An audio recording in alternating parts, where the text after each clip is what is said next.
요한계시록 10장까지 읽었습니다. 요한이 밤모섬에 유배되어서 하나님의 신비한 것을 환상으로 본 것을 성령의 감동으로 기록해 놓은 것이 요한계시록입니다.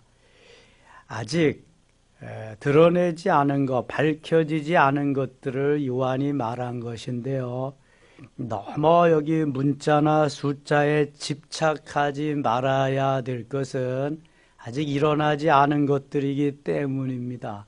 함부로 해석을 하거나 그렇게 해서 이것이 진실이라고 그러면은 요한계시록은 아주 그 엉뚱한 데로 갈 소지가 많습니다. 그래서 요한계시록은 알게 해주시는 것만큼, 깨닫게 해주시는 것만큼만 알고 깨닫고 가면 돼요. 요한계시록 말고도 성경이 65권이나 있기 때문에 요한계시록에 집착하다가 보면은 이단이 됩니다. 대부분 이단은 99.9% 요한계시록에서 나옵니다. 여기에서 대부분 다 그렇습니다. 신천지도 그렇고요, 하나님의 교회도 그렇고요, 어떤 이단이든지 여호와의 증인도 다 그렇습니다. 그래서 요한계시록을 쫓아다니는 사람들은 거의 다 거기에 빠질 위험이 있습니다. 제가 아는 어느 목사님도 20년이 넘었는데 계속 요한계시록만 쫓아다니는데 교회는 맨날 몇 명밖에 안 돼. 지금은 교회는 있는데 거의 사람도 없어, 자기네 가정. 지금은 또 태극기 부대 쫓아다녀, 광화문에. 목사가 목회는 안 하고 가서 전도나 하지. 아이고, 이 요한계시록에 빠지면, 이단에 빠지지 않으면 그러면 또 뭐 잘못되는 경우가 참 많습니다. 요한계시록 어디 집회한다, 강의한다 그런 데는 안 가시는 게 좋습니다. 그저 내게 알게 한 것만큼만 아시면 돼요. 5장 가겠습니다. 내가 봄에 보좌에 앉으신 이의 오른손에 두루마리가 있으니, 보좌에 앉으시니 누구지요? 예수 그리스도. 예수님 오른손에 두루마리가, 두루마리는 이게 하나님의 말씀이죠. 처음에 하나님의 말씀은 뭐 파피루스, 갈대 거기다가 쓰는데 자꾸 마르고 없어지고 그러잖아요. 이집트에 가면 지금도 파피루스를 만드는 데가 있습니다. 그 다음에 양피, 양가죽에다가 쓰니까 괜찮아. 그게 둘둘둘둘 말아서 이제 두루마리가 되는데 원본은 하나도 없습니다. 다 사본입니다. 뺏겨 쓴 사본. 그것이 이제 유대 광야에서 동굴 같은 데서 이제 발견되는 거죠. 이걸 사본이라고 그래요.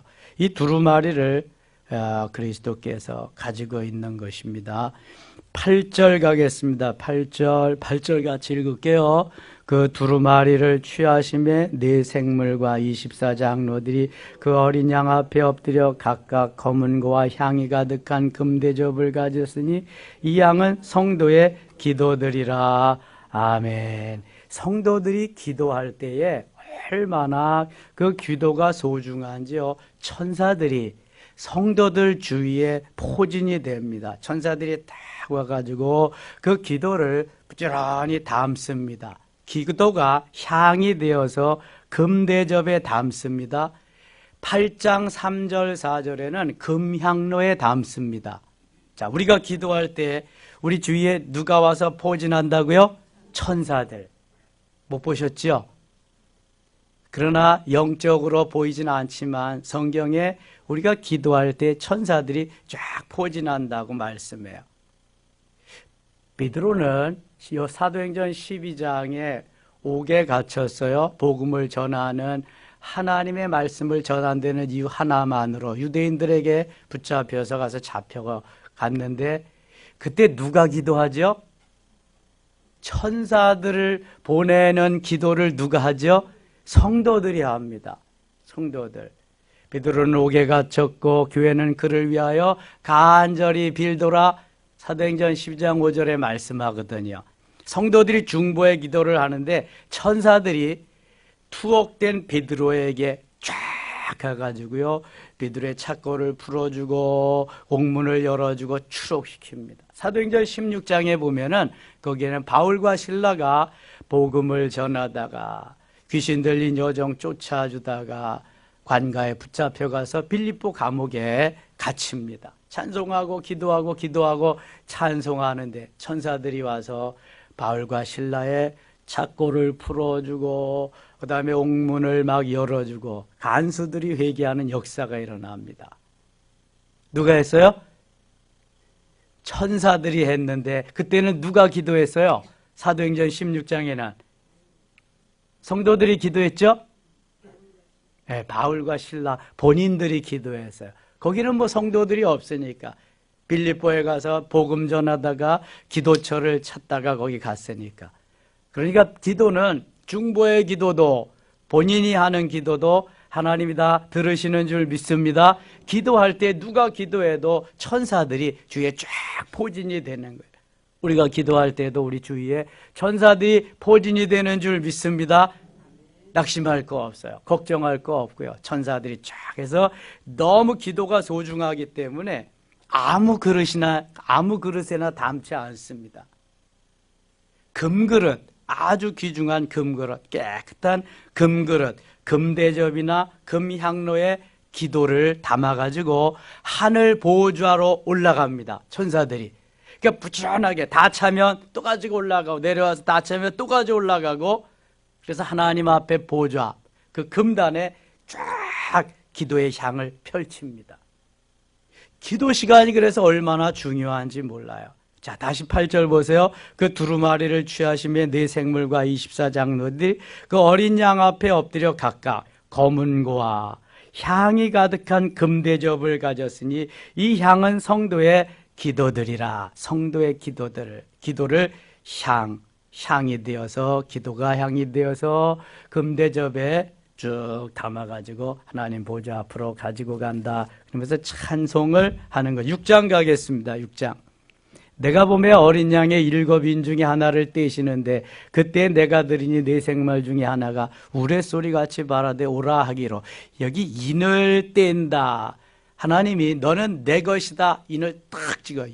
이 불도장입니다. 옛날에 노예나 이 짐승들이 소유를 나타내기 위해서 불도장을 화인을 딱 찍어주는 겁니다. 그러면 어디에 가도 이거는 어느 주인의 것인지 다 나타납니다. 예, 귀 같은데 이마 같은데 딱 찍어주는 이 인을 하나씩 떼는 거죠. 이에 내가 보니 흰말인데 흰말은 승리를 의미하는 겁니다. 흰말이 나타났다. 승리를 의미한다.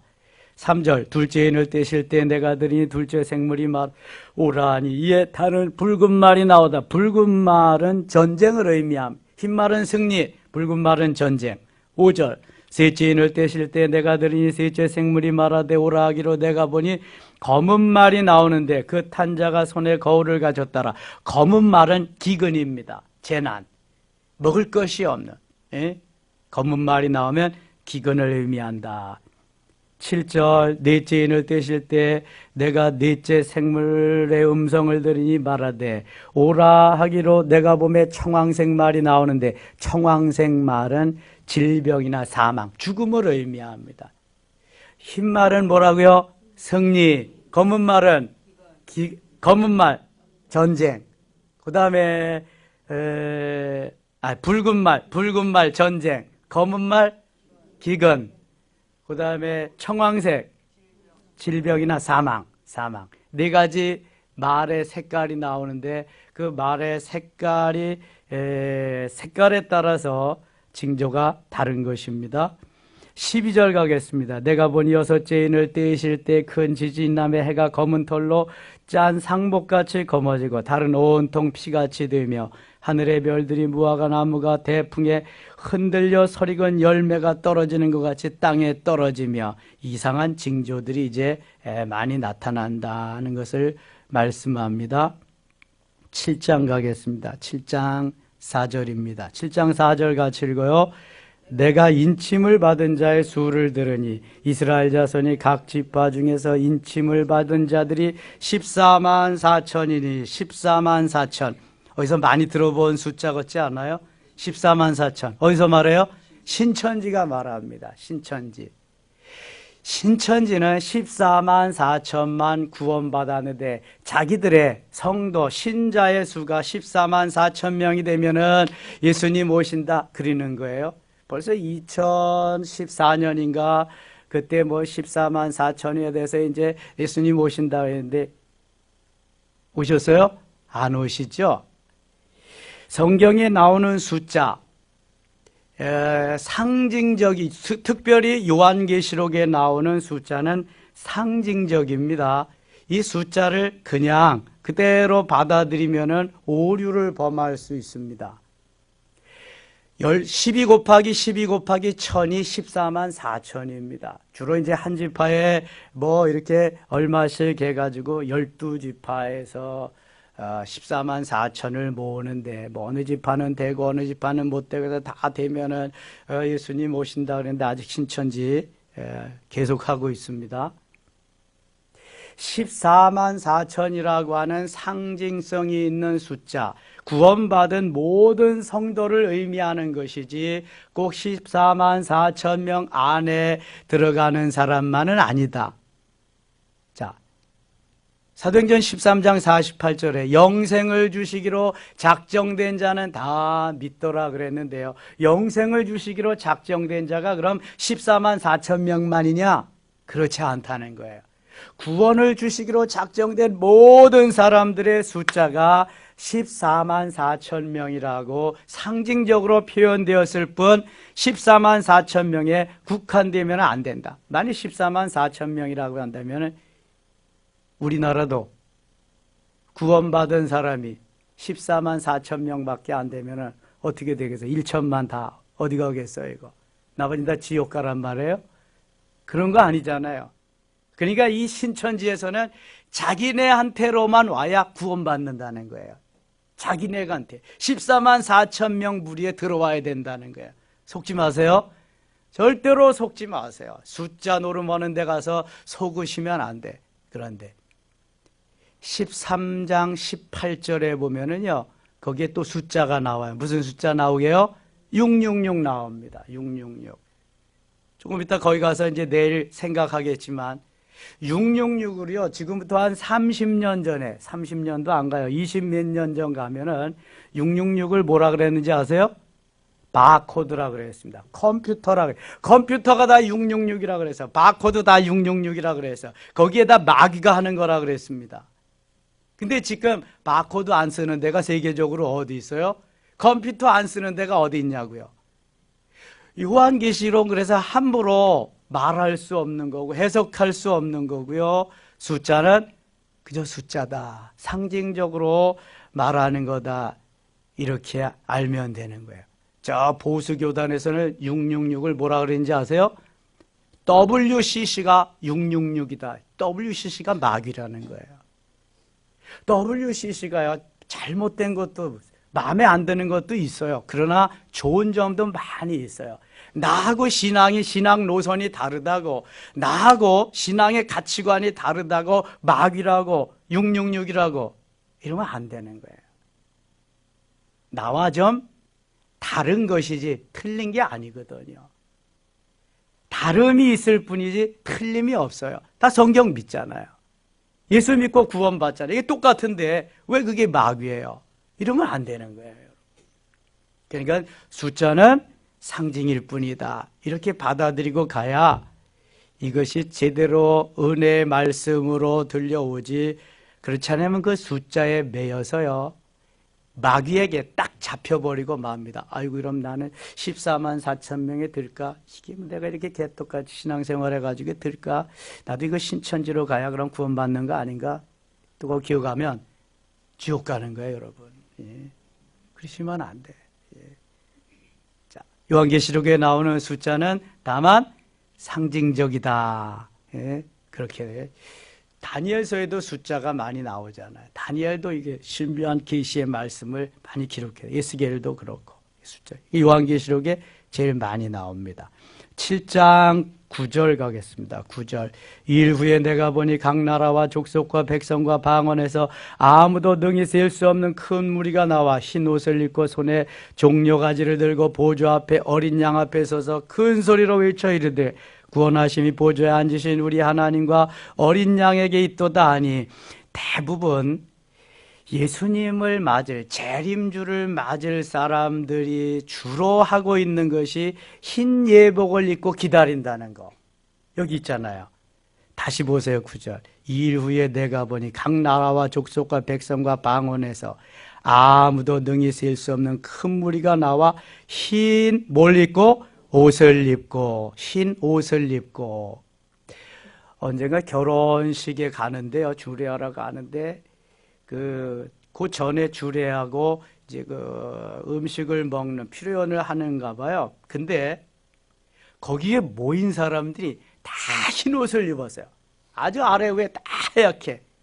가만히 봤더니 왕권이라고 하는 그러한 이단에 속해서 거기서 이제 그 신자가 결혼식을 하나 봐요. 다 흰 옷을. 왕권. 하나님이 우리에게 왕권을 주셨다는 거예요. 자기한테 와야 구원을 받는다. 그놈들은 매일 흰 예복 입고 흰 옷 입고, 근데 아직도 안 오셨어요. 예수님. 거의 다 소멸되어 가는데요. 별 이단들이 많습니다. 네. 다 요한계시록에서 나오는 이단들이요. 그것들이 그냥. 넘어가겠습니다. 17절입니다. 17절. 이는 보좌 가운데 계신 어린 양이 그들의 목자가 되사 생명수 샘으로 인도하시고 하나님께서 그들의 눈에서 모든 눈물을 씻어 주실 것임이라. 모든 눈에서 눈물을 씻어 주신다. 8장 가겠습니다. 8장. 일곱 죄인을 떼실 때 하늘이 반 시간쯤 고요하더니 내가 보매 하나님 앞에 일곱 천사가 서 있어 일곱 나팔을 받았더라. 3절 4절 같이 읽어요. 또 다른 천사가 와서 제단 곁에 서서 금 향로를 가지고 많은 향을 받았으니 이는 모든 성도의 기도와 합하여 보좌 금제단에 드리고자 함이라. 향연이 성도의 기도와 함께 천사의 손으로부터 하나님 앞으로 올라가는지라. 아멘. 5장 8절에는 금대접에, 8장 3절 4절에는 금향로에. 자, 그러니까 우리의 기도는 너무 소중한 것이라 웬만한 그릇에 담을 수 없고 반드시 어떠한 그릇에 담는다?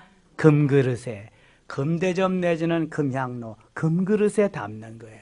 이렇게 귀중한 거예요. 우리의 기도가.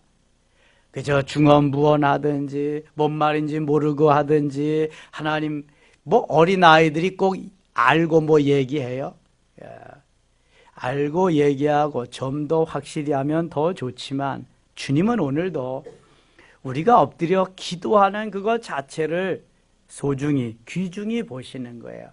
그래서 우리에게 천사를 보내서 우리가 기도하는 것마다 다 금향로 내지는 금대접에 담아가지고 하나님 보좌 앞으로 쫙 계속해서 운반을 하는. 그러니까 우리는 눈에 안 보이지만, 왜 안 보여요? 천사가 왜 안 보일까요? 영이시기 때문에, 영이기 때문에 안 보이죠. 하나님 영이시고 영적인 존재로 하나님이 천사를 만들었어요. 우리를 도우려고. 히브리서 11장에 보니까 구원 얻을 백성들을 위해서 돕는 자로 천사를 만들었어요. 천사가 타락해서 뭐가 됐어요? 사단이 됐어요. 사탄이. 그래서 사탄도 영적인 존재이기 때문에 안 보이는 거예요. 영안이 열리면 뭐 시커멓게 보인다든지 뱀으로 보인다든지 이렇게 되는 거지요. 영적인 존재는 보이는 것이 아닙니다.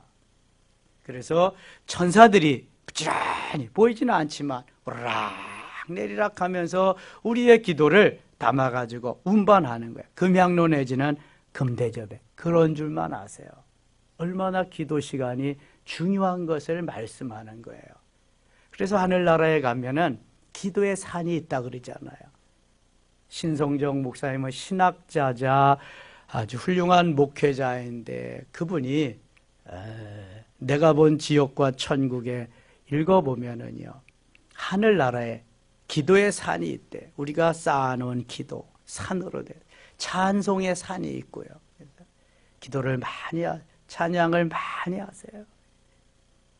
가장 예수님 곁에 상급받는 사람들이 많이 있는데 가장 예수님 곁에 지근거리에서 예수님 곁에 상급받아서 예수님 곁에 계시는 분들이 순교자래요. 순교자. 그 다음이 전도자. 예? 전도 많이 하는 전도자. 우리나라에는 최건능 목사님이 거기 가장 지근거리에 계시. 주기철 목사님, 손양원 목사님. 근데 최건능 목사님은 전도를 많이 했거든요. 순교에 기회 주시면 순교하시고, 순교할 때까지 하나님 내게 주신 은혜로 기회만 있으면 전도를 하세요. 입을 벌려서 예수 믿고 천국 가세요. 예수 천당. 예수 믿으세요. 구원 받으세요. 돈 안 되니까, 세금 안 내니까. 믿고 안 믿고는 그 사람이 할 거고 성령께서 하실 일이고 나는 전하기만 하면 돼요. 그러면 하나님 앞에 가서 상급을 많이 받습니다. 기도하면서 전도하면서 찬양하면서 바울과 신라와 같이 얼마나 좋아요. 5절입니다. 5절.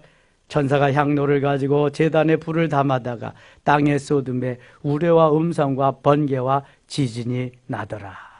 하나님의 놀라운 역사가 이제부터 나팔 소리가 계속 울려버려요.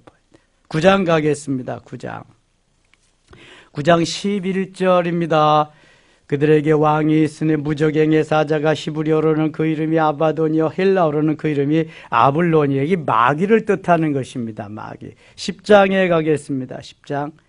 내가 또 보니 힘센 다른 천사가 구름을 입고 하늘에서 내려오는데 그 머리 위에 무지개가 있고 그 얼굴은 해 같고 그 발은 불기둥 같으며 그 손에는 펴놓은 작은 두루마리를 들고 그 오른발은 바다를 밟고 왼발은 땅을 밟고 사자는 부르짖는 것 같이 큰 소리로 외치니 그가 일곱 우레가 그 소리를 내어 말하더라. 10절 11절 읽고 마치겠습니다. 10절입니다. 내가 천사의 손에서 작은 두루마리를 갖다 먹어버리니 내 입에는 꿀같이 다나 먹은 후에 내 배에서는 쓰게 되더라. 그가 내게 말하기를 내가 많은 백성과 나라와 방언과 임금에게 다시 이어나야 하리라 하더라. 아멘. 천사의 손에서 작은 두루마리를 갖다 먹었다. 여기 두루마리는 뭘 말한다 그랬어요? 말씀, 하나님의 말씀입니다. 성경 말씀. 두루마리를 갖다 먹으니까 입에는 꿀같이 다나. 이 성경 말씀이 달아야 돼. 그래야 우리가 음식을 먹을 때 입에 당기는 음식이 있잖아요. 이게 달아. 근데 먹으니까 속에서는 겉에서 입에서는 달지만 먹은 후에 내 배에서는 쓰게 되더라. 이 하나님의 말씀이 이 쓰게 된다는 것은 나를 좀 깨우쳐가지고 나를 좀 변화시키는 그러한 역사가 있어야 됨을 의미하는 것입니다. 그가 내게 말하기를 내가 많은 백성과 나라와 방언과 임금에게 다시 예언하여야 하리라. 그래서 그 말씀이 그냥 내게 와서 폭발적으로 나서 내 마음을 헤집고 감동시키고 할 수 있게 하셔서 복음을 전할 수 있도록 예언할 수 있도록 이렇게 해주시는, 여러분 하나님의 말씀이 달 꿀과 같이 달아서 많이 드시기를 바랍니다. 많이 먹어야 돼. 하나님의 말씀은 많이 먹어도 절대로 탈나지 않습니다. 배탈 나지 않습니다. 소화불량도 없습니다. 많이 먹으면 많이 먹을수록 좋은데 그 속에서 좀 역사가 일어나서 먹어서 소화가 잘 돼서 역사가 일어나서 살았고 운동력이 있어 살았고 활력이 있어 좌연에서 어떤 것보다도 예리하여 혼과 영과 및 관절과 골수를 찔러 쪼개기까지 하는 놀라운 말씀으로 자리매김하실 수 있기를 축원합니다. 오늘 하루도 주 안에서 승리하며 하나님의 역사를 이루는 우리의 기도가 땅에 떨어지지 아니하고 천사들이 와서 포진해서 계속 금양로 내지는 금대접에 담아가지고 운반하는 역사가 있음을 믿고 낙심치 말고 부르짖어 기도할 때 역사가 일어날 줄 믿습니다. 감사의 물들인 손길이 있습니다. 기도합니다. 아버지 하나님 고맙습니다. 주 앞에 나와서 하나님을 찬양하며 경배하며 말씀을 들었습니다. 꿀과 송이꿀 같이 달게 하시고 내 속에 들어가서는 역사가 일어나게 하여 주옵소서. 귀한 감사의 힘을 드린 손길이 있습니다. 주님 기뻐 받으시고요. 하늘 창고에 쌓여지는 보화 되게 하소서. 오늘도 누구를 만나든지 복음의 증인되고 예수 믿으세요 복음 전하게 하시고 성령 말씀에 의지하여 순종하며 승리의 삶을 살게 하여 주시옵소서. 기도할 때 천사가 우리 곁에 포진됨을 다시 한번 확신하게 하시고 기도를 들어 응답해 주옵소서. 예수님 이름으로 기도드리옵나이다. 아멘.